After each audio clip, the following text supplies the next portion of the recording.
Yeah, hello everybody and welcome to my YouTube channel. In today's video I'll be showing you how to promote students for the academic year. Let's assume the term has ended, you want to promote the student and then you bill for school fees collection. I'll be showing you this video, so if this is what you're looking for, kindly stick to this video and then watch everything to the end so that you better understand how the whole system works. Now let's move on, let's dive right into it. Now first of all, from your system, what you need to understand is that it's very simple. There are two ways you can go ahead and do it. You can do one from this place when you come here to student and then come to create class. You make sure you read the instructions you have here. You can read and do it here, and more so too, you can also come to payment and then you click on school fee setup and then you'll be able to do the promotion. So now this is how the system works. It's very simple to use the system.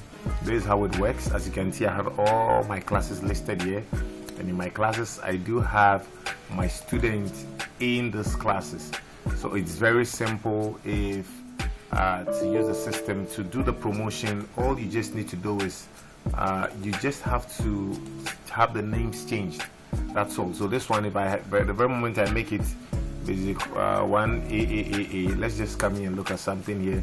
Once you just change, automatically when you come to the student, it does the changes automatically. You see that those classes, if I come here and I select those classes, you see that automatically it's going to make the changes for the classes, those students in those particular classes.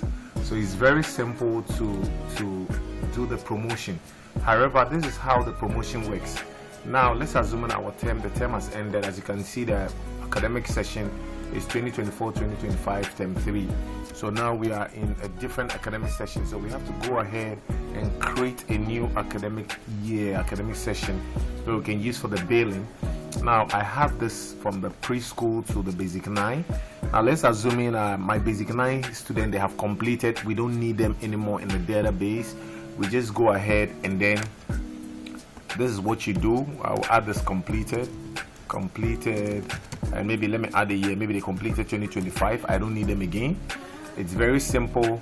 And I come here, this basic 9 people, the promotion is done from the higher class to the lower class. So the basic 8 will now move to basic 9, basic 7 will move to basic 8, basic 6 will move to basic 7. That is how it works. It's very simple. So once you make these changes, but you have to do it in that order. You don't start from the bottom and move to the top. You do it from the higher class to the lower class.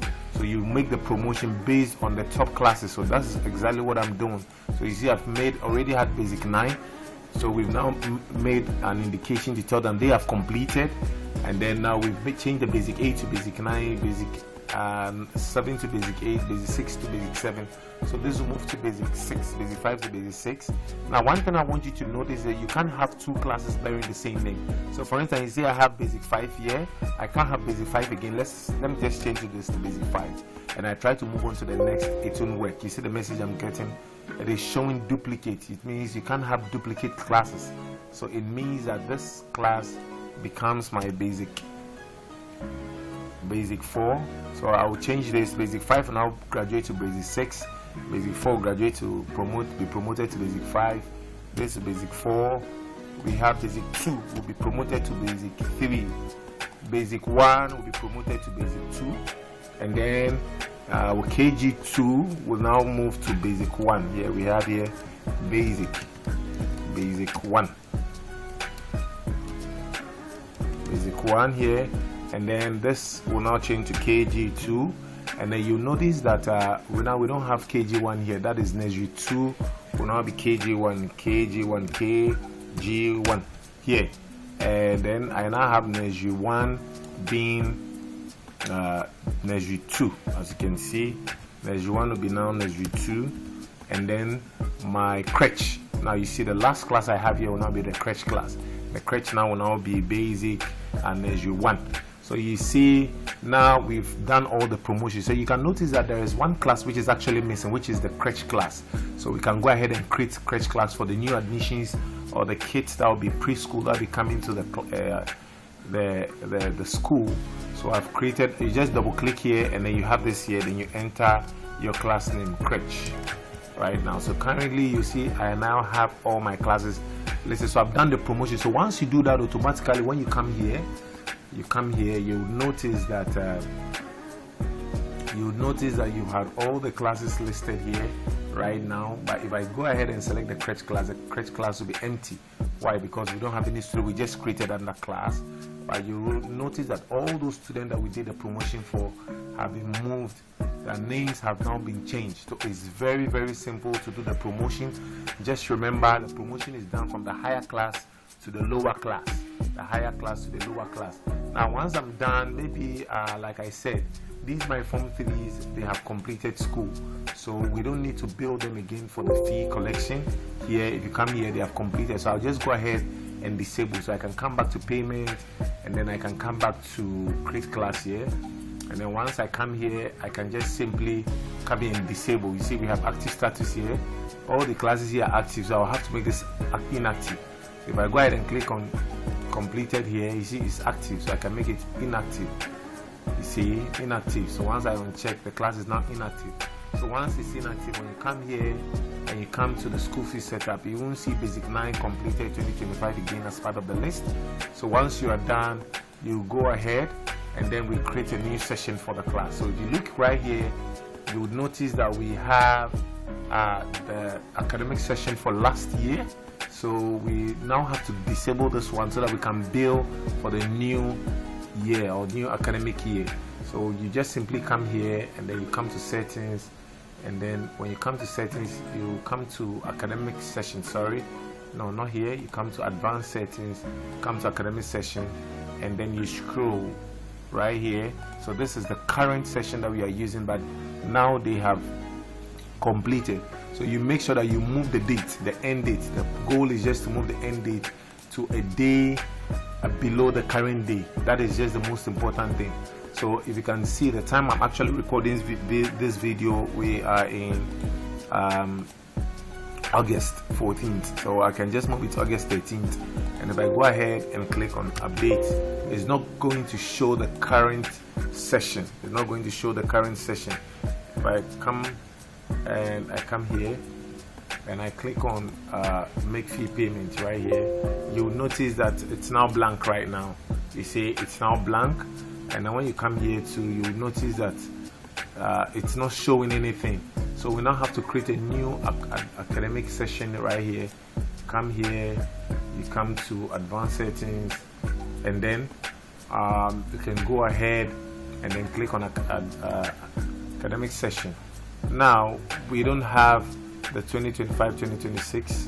If you check here, you see we have 2025-2026. If you don't have it, you can come here and then you create a new academic year.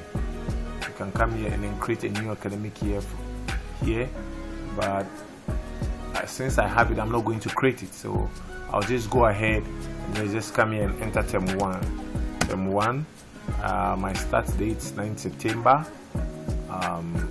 You are resuming school on the 9th of September. My end date is December 20th, so maybe I can decide to probably move it to December maybe 24th. It doesn't really matter. And then I'll just select the academic year. So the academic year will now be 2025-2026. So once you are done, you go ahead and then you click on save, and then you are good to go. And then now when you come here, you come up here and then you come to make fee payment, you would notice that that is the current academic session. So I can go ahead and then just click on bill students based on the respective fees. If there's an increment you made, you can go ahead and do. Maybe the basic 9, I want to be charging $1,000 or 1,000 Ghana cedis. I can go ahead and do that, make the necessary arrangement. The crèche class, I did state an amount I want to use to build the kids, so I'll go ahead and then do that. So let's say I'll be charging them maybe 500, and just go ahead and enter it there. So once I'm done, I just go ahead and click on bill all students, and then I click on yes. So once I click on yes, I'm going to get the confirmation, click on OK, and then it will start the billing process. So it's gonna take some time, so let's hold on. Alright, so as you can see here, we are done. Our record has been saved successfully. You go ahead and click on OK, and then you see it, the system has been automatically has billed all the students. So you see I have the billing right here. I have all of that bill. So let's check here. Basic 9 is taking 1,000 crutch. I don't have any student in the crutch class, so you're good to go. If I go ahead and I'll click, you see automatically the classes has been billed. So I can come here and then filter through the classes to see if everything is all good. So you see I've been billed correctly. Now what you see here are arrears. Students who were owing arrears school fees who hadn't paid their fees from last term. So it has added up, making 1,800. So basically that is how you go ahead and do the promotion and everything. So let me know what you think.